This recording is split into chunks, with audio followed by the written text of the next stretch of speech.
Hemoglobinটাকে, what is hemoglobin? It is a conjugate protein of molecular weight 64,000, consists of two pairs of polypeptide chains, to each of which a heme is attached. এটা একটা ছবি দেওয়া আছে, এই ছবিতে দেখো যে বিটা চেন, আলফা চেন আছে, আয়রন ফসফেট আছে এবং হিম, two pairs of polypeptide chain. আচ্ছা, Max Perutz won the Nobel Prize for Chemistry for his work determining the molecular structure of hemoglobin and myoglobin. Chemistry professor Mark Perutz Nobel prize গ্রহণ করেছিল এই haemoglobin স্ট্রাকচারের জন্য।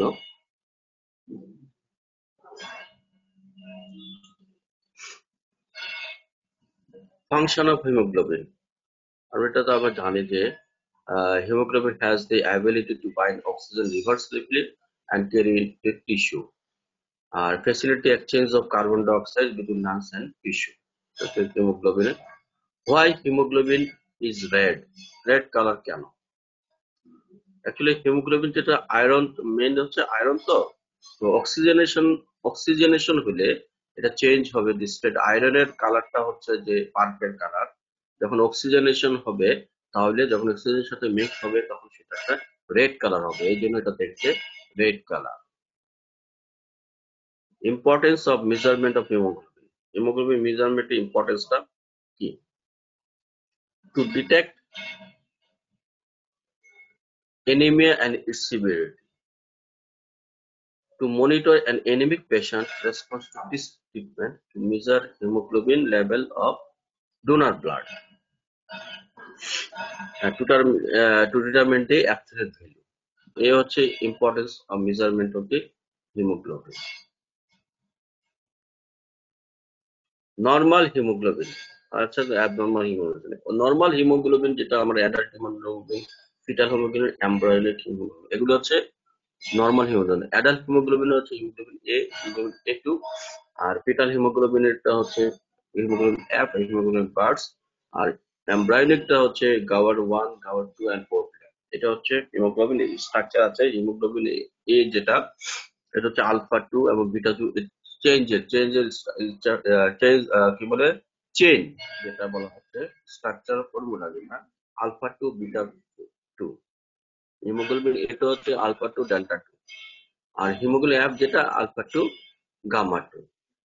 তো অ্যাডাল্টে যেটা বলা হচ্ছে হিমোগ্লোবিন এ এবং হিমোগ্লোবিন 2, আর অ্যাডাল্টে যেটা হচ্ছে হিমোগ্লোবিন F আর হিমোগ্লোবিন বার্ডস। আর এমব্রায়োনিক যখন গাওয়া 1, গাওয়া 2, জিটা 2, অ্যাপসিলিন 2, সেটা এইভাবে গাওয়ানো যাচ্ছে হিমোগ্লোবিন প্রোপ্লেট। এগুলো হচ্ছে নর্মাল হিমোগ্লোবিন। এবার হচ্ছে অ্যাবনর্মাল হিমোগ্লোবিন কি? অ্যাবনর্মাল হিমোগ্লোবিন যেটা হচ্ছে haemoglobin S, haemoglobin C, haemoglobin E, haemoglobin D, Punjab, এগুলো হচ্ছে অ্যাবনর্মাল হিমোগ্লোবিন। স্ট্রাকচার ফর্মুলা দেওয়া আছে, কোথায় চেঞ্জ হচ্ছে, চেঞ্জ হয়ে যেটা অ্যাবনর্মাল হচ্ছে সেই স্ট্রাকচারটা দেওয়া আছে।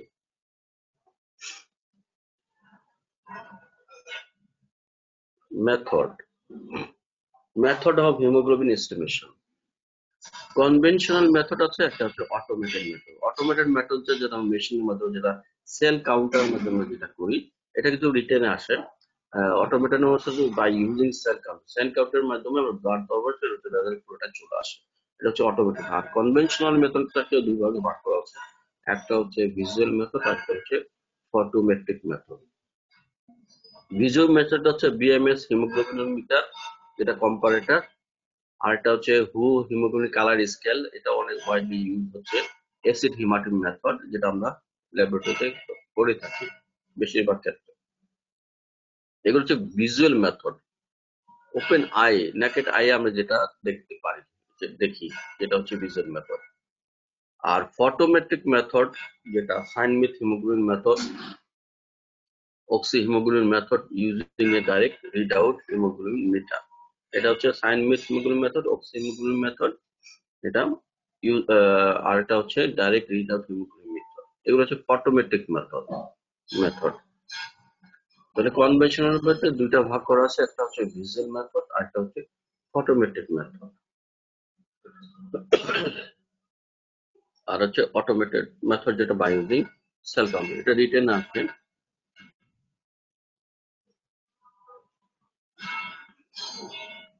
হিমোগ্লোবিন নর্মাল রেঞ্জ কত, এটা এইজ অনুযায়ী মেল ফিমেল সেটা আমরা ভাগ করা আছে। যেমন মেলের ক্ষেত্রে 30 to 18 গ্রাম পার ডেসিলিটার, এটা হচ্ছে নর্মাল। ফিমেলের ক্ষেত্রে 11.5 to 14.5 gram per decilitre. Cord ব্লাডে সবচেয়ে বেশি থাকবে, সেটা হচ্ছে 13.5 to 19.5 gram per decilitre. Children 1 year 11 to 13 gram per litre. আর চিলড্রেন 10 to 12 এর 11.5 to 14.5। এই চিলড্রেন 10 to 12 ইয়ার্স এর সাথে ফিমেলের ইয়েটা মিলে, দুটো একরকম। এটা হচ্ছে নর্মাল ভ্যালু অফ হিমোগ্লোবিন। আচ্ছা, ভিজুয়াল মেথড একটা কথা বলা হচ্ছে যে haemoglobin colour scale method widely যখন এটা ইউজ করা হয়, এটা ওয়াইডলি ইউজ করা হয় একটা মাস প্রিপারেশনে, যখন হিমোগ্লোবিন কনসেন্ট্রেশনটা আমরা দেখি বিভিন্ন প্রোগ্রামে দেখে হচ্ছে এটা করা হয় কালার স্কেলটা দিয়ে। কালার স্কেল দেওয়া আছে, সেখানে দেখে ব্লাডটা দেওয়ার পরে সেটা কালারটা দেখে সেটা মেজারমেন্ট করা হয়। কালার স্কেলটা ছবি দেখো, কালার স্কেল দেওয়া আছে। আরেকটা ভিজুয়াল মেথড যেটা হয় ল্যাবরেটরিতে তোমরা যেটা করে থাকো, সেটা হচ্ছে Sahli's acid haematin method. Sahli's haematin method haemometer box আছে, সেই বক্সের মধ্যে কি কি থাকে, যে শ্যালিস হিমোগ্লোবিন মিটার যেটা কালার বক্সটা থাকে, pipette, stirrer dropping pipette, reagent বলতে এখানে N/10 HCl হাইড্রোক্লোরিক অ্যাসিড আর ডিস্টিল ওয়াটার। প্রিন্সিপালটা কি, শ্যালিস হিমাটিন মেথডের প্রিন্সিপালটা কি? শ্যালিস হিমাটিন মেথডের প্রিন্সিপালটা হচ্ছে haemoglobin is converted to acid হিমাটিন।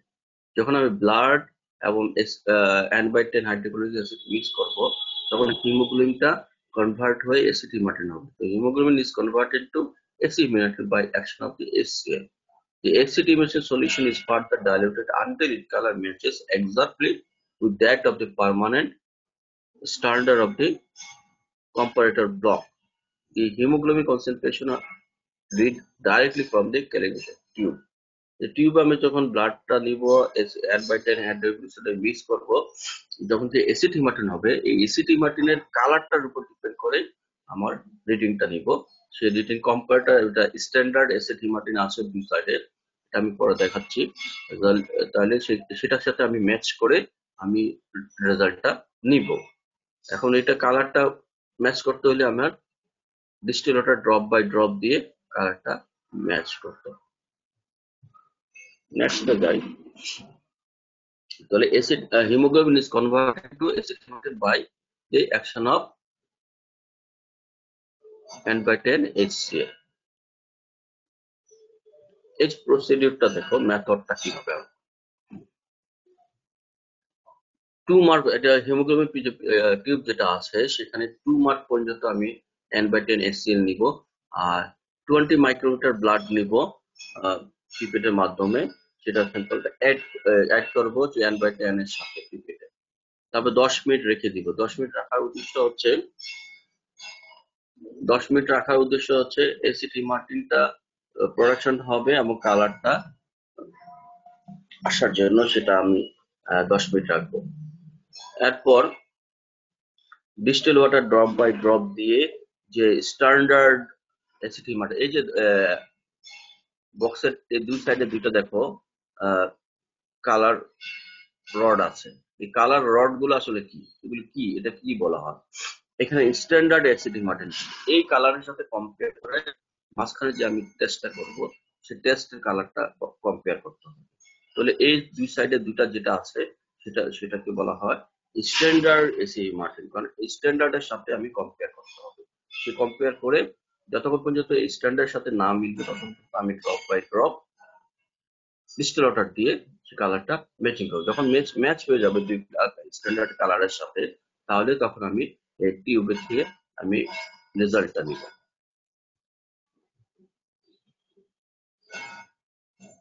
Percentage নিতে পারে এবং গ্রাম পার ডেসিলিটার নিতে। অ্যাডভান্টেজটা কি মেথডে? অ্যাডভান্টেজটা হচ্ছে ইজি টু পারফর্ম, খুব ইজিলি করতে পারি আমরা। কুইক, ইনএক্সপেন্সিভ, কম হবে, খরচ খুব কম হবে, can be use a bad side procedure, technical expert দরকার নেই, যে কেউ এটা একটু দেখতে সেটা করতে পারবে। অ্যাডভান্টেজটা হচ্ছে যে কালার ম্যাচিংটা ঠিক মতো হতে হবে। এসিড হিমাটেনটা কিন্তু স্টেবল না, স্ট্যান্ডার্ড কালারটা ফেড হয়ে যেতে পারে, যার কারণে এটা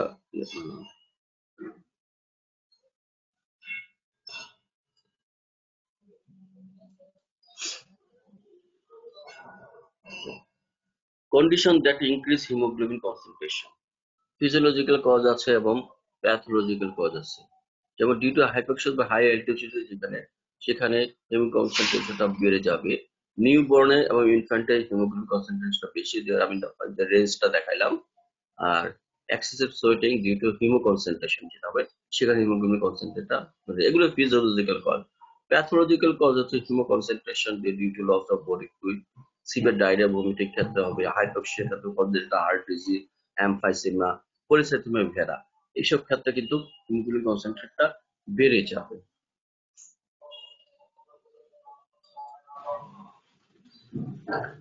হিমোগ্লোবিন কনসেন্ট্রেশনটা কমে যাবে কোন সময়? এখানে এইটা তো ফিজিওলজিক্যাল এবং প্যাথোলজিক্যাল কজ আছে।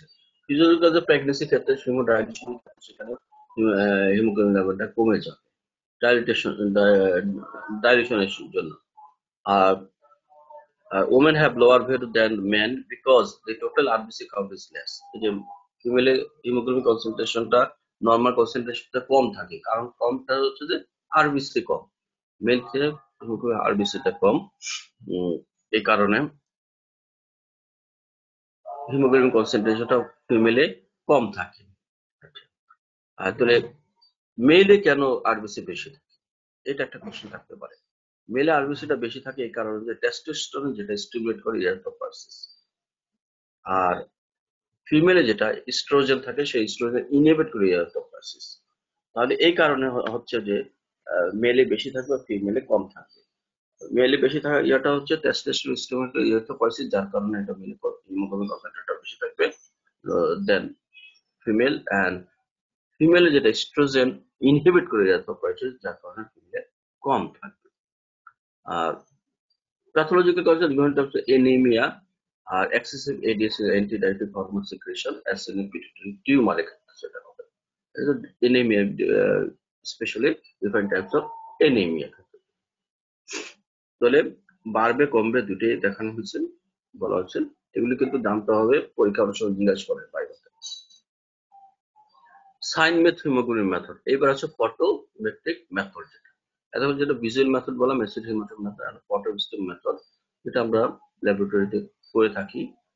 অ্যাকুরেট মেথড, এটা হচ্ছে accurate method for determination of haemoglobin concentration. কেন অ্যাকুরেট? এটা অল টাইপস অফ হিমোগ্লোবিন কনসেন্ট্রেশনটা আমরা মেজার করতে হবে। অল টাইপ বলতে কি হবে? ম্যাচিউর এবং ইমম্যাচিউর হিমোগ্লোবিন, বা হ্যাঁ, ম্যাচিউর এবং ইমম্যাচিউর সেলের যে হিমোগ্লোবিনটা আছে, সেই হিমোগ্লোবিন লেভেলটা আমরা সবটাই আমরা কাউন্ট করতে পারি এই সাইন মেথ হিমোগ্লোবিন মেথডে। অ্যাবনর্মাল সেল, নর্মাল সেল যেটাই বলি, অ্যাবনর্মাল হিমোগ্লোবিন বা নর্মাল হিমোগ্লোবিন সবগুলাই আমরা কাউন্ট করতে পারি, কিন্তু অ্যাসিড হিমাটোন মেথডে আমরা শুধু নর্মাল হিমোগ্লোবিন কনসেন্ট্রেশনটা মেজারমেন্ট করে থাকি। তাহলে এটা হচ্ছে সাইন মেথ হিমোগ্লোবিন মেথড। মেথডটা আসলে কি? Haemoglobin release by the lysis of RBC combined with potassium cyanide, যে গাস্ট্রিক সলিউশন থাকে, রিয়েজেন্ট যেটা থাকে, সলিউশনটা রিসেন্ট সলিউশন যেটা থাকে সেটা হচ্ছে পটাশিয়াম সায়ানাইড, আর কিছু মিক্স থাকে, অন্য কিছু আছে। Potassium cyanide to form a stable cyanmethaemoglobin compound. ওটাতে হচ্ছে যে অ্যাসিড হিমাটিন কমপ্লেক্স ফর্মেশন হয়, আর এটাতে হয় cyanmethaemoglobin compound, which is measured through the optical part of the first dilution hemoglobin bath using spectrophotometric technique as a wavelength of 550 nanometer. এটা হচ্ছে যে আমার স্পেকট্রোফটোমেট্রিক মেশিন যেটা আছে সেটাতে আমরা এটা তাহলে এখানে হিমোগ্লোবিনটা কি হবে? হিমোগ্লোবিন রিলিজ হবে, আরবিসি ব্রেকডাউন হবে, পটাশিয়াম সায়ানের সাথে সেখানে সাইনিক হিমোগ্লোবিন কমপ্লেক্সটা ফর্মেশন, কম্পাউন্ড ফর্মেশন হবে, সেটাই মেজারমেন্ট করবে spectrophotometric technique. Principle: hemoglobin reacts with potassium ferrocyanide, felicyanide, and potassium cyanide to form a colored cyan methemoglobin. Absorbance of the cyan methemoglobin is read in a spectrometer as Y value to 540 কোথাও কোনো ক্ষেত্রে 550 আছে, কোনো 540 nanometre on a filter coloring using yellow green filter যেটা use করা হয়। এখানে যে সলিউশনটা ইউজ করা হয় সেটার নাম হচ্ছে রাবসুল সলিউশন, যেটা থাকে potassium ferricyanide, potassium cyanide, potassium hydrogen phosphate, non ionic detergent আর ডিস্টিল ওয়াটার মিক্স করে রাবসুল সলিউশনটা তৈরি করা হয়। এটা পিএইচ হচ্ছে 7 to 7.4। এই যে পটাশিয়াম ফেরিসাইনেট এবং পটাশিয়াম সাইনাইড, এটা হিমোগ্লোবিনের সাথে রিয়েক্ট করে কালার সাইনমেথ হিমোগ্লোবিন কমপ্লেক্স বা কম্পাউন্ডটা ফরমেশন হয়, সেটাই অ্যাবজর্বন করে স্পেকট্রোফটোমেট্রি মেথডে অ্যাবজর্ব করে এটার রিডিংটা নেওয়া হয়। কিভাবে আমরা করি, মেথডটা কি? 5 ml সলিউশন নিয়ে ওখানে 20 মাইক্রোলিটার ব্লাডটা দিই। এটা টেস্টে আমি 5 ml অ্যাবসলিউট সলিউশনটা নিয়ে 20 মাইক্রোলিটার ব্লাডটা মিক্স করতে হবে। 5 মিনিট রেখে দেব। 5 মিনিট রেখে দিব, তখন আমি স্পেকট্রোফটোমেট্রিক মেথডে আমি যেটাকে রিডিংটা নিই। এখানে রিডিংটা নিতে হলে একটা ক্যালকুলেটর আছে, একটা মেজারমেন্ট আছে, ক্যালকুলেশন আছে। সেটা হচ্ছে যে টেস্টের অ্যাবজর্বার নিতে হবে এবং স্ট্যান্ডার্ড মেশিনের স্ট্যান্ডার্ড আছে, এই রিয়েজেন্টের স্ট্যান্ডার্ড আছে, সেই স্ট্যান্ডার্ডের নিব।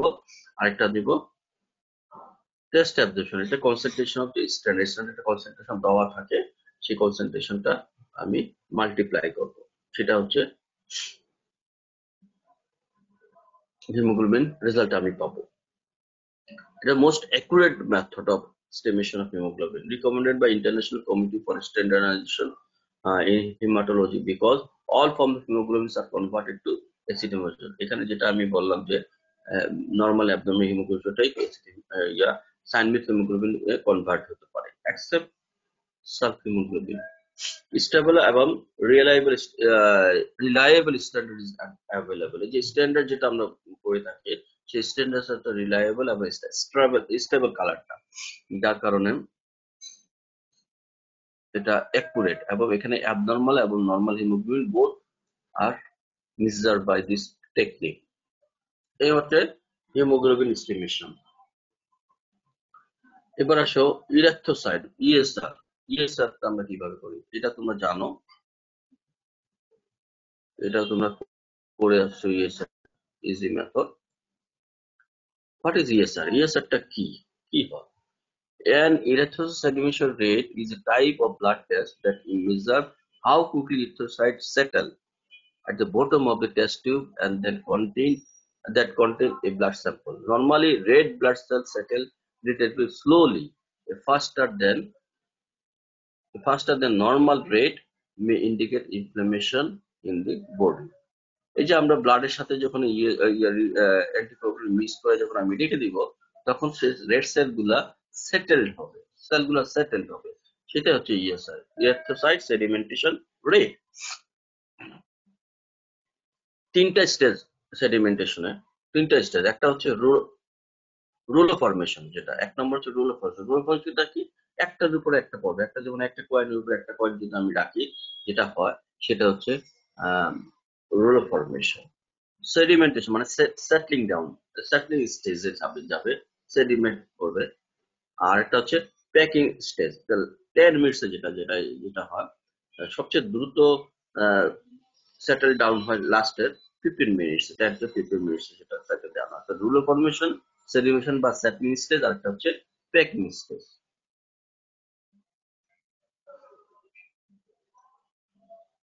মেথড, কি কি মেথড আছে ইলেকট্রোসাইট ইএসআর মেথডে? কি কি আছে? Westergren method, Wintrobe method, modified Westergren method, আর এটা হচ্ছে অটোমেটেড মেথড। এটা হচ্ছে চারটা। এখানে আমরা তো জানি যে দুইটা, উইন্টার্স মেথড, ওয়েস্টার্নিং মেথড আর মেথড। এছাড়াও এখন ইদানিং যেটা হয়েছে মডিফাইড ওয়েস্টার্নিং মেথড এবং অটোমেটেড মেথড। এটা হচ্ছে method of ESR estimation. Western আমরা যেটা আমরা করে থাকি, সবচেয়ে কমন করে থাকি যেটা, সেটা হচ্ছে ওয়েস্টার্ন মেথড। এখানে কি হবে? While the anticoagulated blood is allowed to stand vertically, the dead cell will settle towards the bottom of the tube till they form a packed column in a given interval of time. 1 hour of towards আমরা এইভাবে রাখি। এটা হচ্ছে process of sedimentation is called ESR. Requirement western মেথডে কি লাগবে? Sample লাগবে, তারপরে তোমার অ্যান্টিকোয়াগুলেন্ট লাগবে, অ্যাপারেটাস লাগবে, ঠিক না?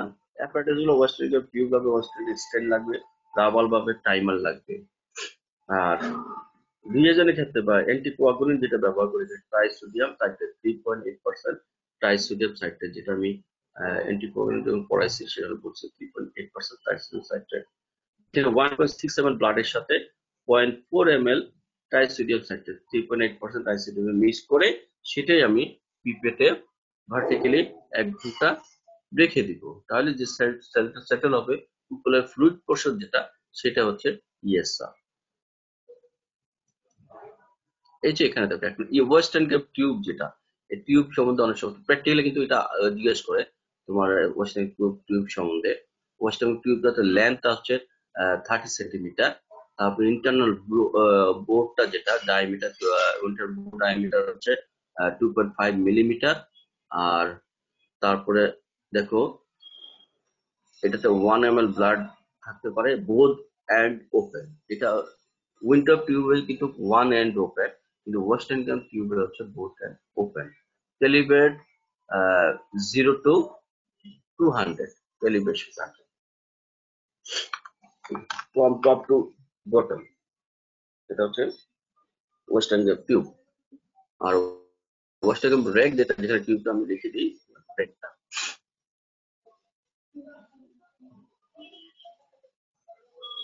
প্রসিডিউরটা তো জানা, আমি একটা টেস্ট টিউবে 1.6.4 ট্রাইসোডিয়াম সাইট্রেট দিব, সেখানে 1.6 ml ব্লাড মিক্স করে সেটা আমি ইএসআর টিউবে বা ওয়েস্টার্ন টিউবে 0 দাগ পর্যন্ত ড্র করব। ড্র করার পরে সেটা ভার্টিক্যালি একটা ইএসআর স্ট্যান্ড রেখে আমি রেখে দিব 1 আওয়ার। 1 আওয়ার রেখে দিয়ে পরে কি হবে, সেখানে 3টা লেয়ার হবে।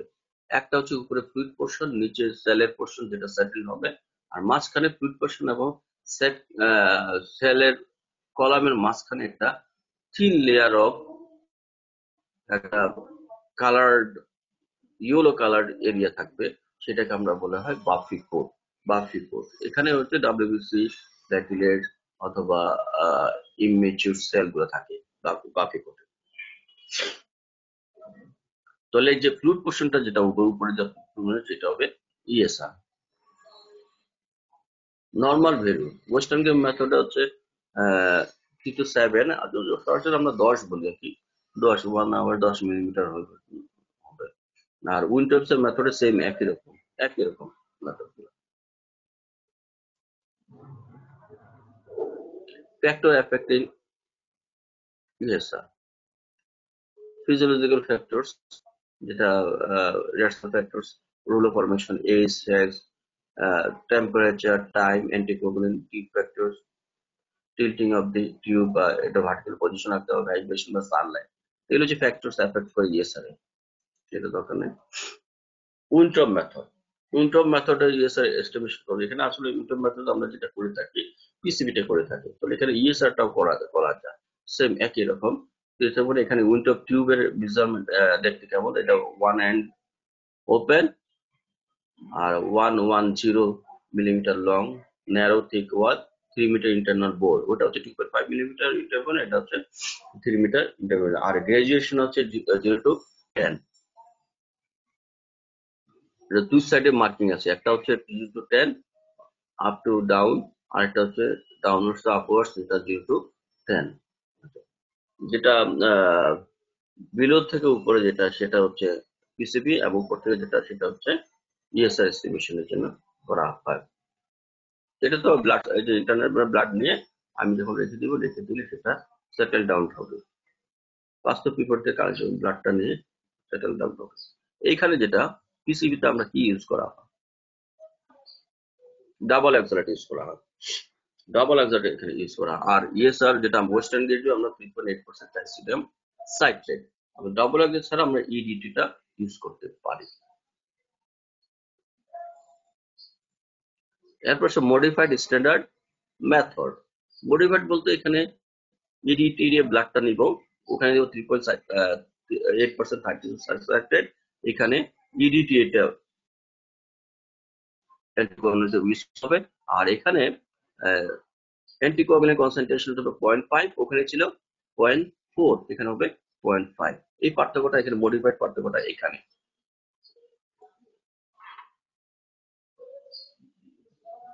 এই যে ছবি আছে মডিফাইড হিস্টোরিক্যাল মেথডের ছবিটা মিস করে আমি রেখে দিলে আমি স্কেল আছে সেই স্কেলে আমরা দেখতে পাবো। এবার আসো অটোমেটেড মেথড। অটোমেটেড মেথডের মধ্যে আছে Vesmatic method, ESR, STAT plus, sediment, zeta sedimentation. এটা হচ্ছে অটোমেটেড মেথড। এটা তো ভেসমেটিক মেথড ইনস্ট্রুমেন্টটা দেখানো হচ্ছে এখানে। এগুলি আমরা এখানে করা হয় না, এগুলো বড় ল্যাবরেটরিতে করা হয়। এটা তো 22 মিনিটস লাগবে রেজাল্ট আসতে। এটা প্রায় ওয়েস্টার্ন মেথডের রেজাল্টের সমান। একসাথে আমি 20টা স্যাম্পল এস্টিমেট করতে পারি। ইএসআই স্টেট প্লাস মেথড, এটা খুব দ্রুত, এটা সেন্ট্রিফিউগাল বেস মেথড, যেটা 5 মিনিটে আমরা রেজাল্টটা থাকবে এখানে। ইনফ্রারেড রেজাল্টটা ট্র্যাক করবে ESR plasma interface and takes multiple measurement. এটা ইনফ্রারেডের মাধ্যমে যেটা করা হয়, এটা 5 মিনিটস আমি রেজাল্টটা নিতে পারবো ইএসআই স্টেট প্লাস। এটা ডিটেলস তোমাদের পড়া দরকার, নামগুলো মনে থাকলে হবে। ESI state plus saved mat 15 mat force, এটা 15 মিনিট লাগবে এটা রেজাল্টটা নিতে।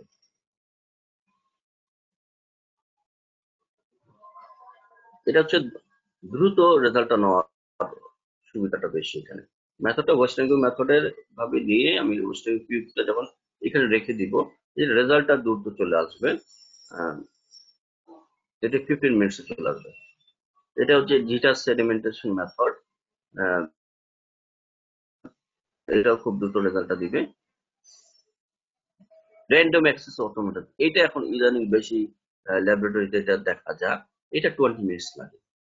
এটা আমি মিক্স করার পরে, ইডিটিতে মিক্স করার পরে আমি যখন এটা লিখে দিব, এখানে রেজাল্টটা একসাথে 10টা স্যাম্পল দিয়ে আমি রেজাল্টটা একসাথে নিতে পারি। 20 মিনিটসের রেজাল্টটা চলে যাবে।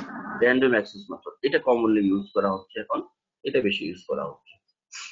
এ হচ্ছে ইএসআর, আমার মনে নাই। আচ্ছা, ইএসআর বাড়বে কমবে, ইনক্রিজ করবে কস্ট নাকি ডিক্রিজে কস্ট নাকি? ইনক্রিজ হচ্ছে pregnancy, anemia, macrocytosis, inflammatory disease, acute and chronic infection, multiple myeloma, rheumatic fever, rheumatic arthritis, anemia তো দুইবার হয়ে গেছে, এটা tuberculosis, systemic erythematosus, এইগুলো হচ্ছে ইনক্রিজ করবে ESR, general increase of ESR, cause of ESR increase, general cause of ESR increase.